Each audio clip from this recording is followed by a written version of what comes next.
अरे रही जा रे, खा ले पी ले सूत ले बैठ ले तब जाबे।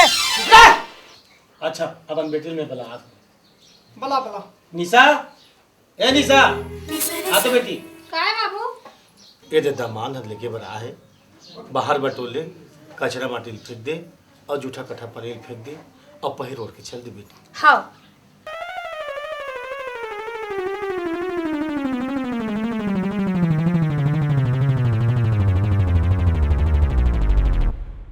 हमार पत्ता साफ है बाबा, हमला कौन पूछने वाला है।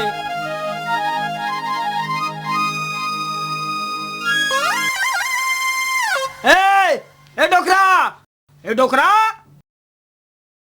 कचरा फेंकल के है आते छोड़ी। हाँ ए डोकरा, सब ले पहली ये बता तोर घर के पर्दा मोर ऊपर कैसे भोस की। पर्दा भोस किस? हाँ कदे में ओमे चल भला चल भला चल।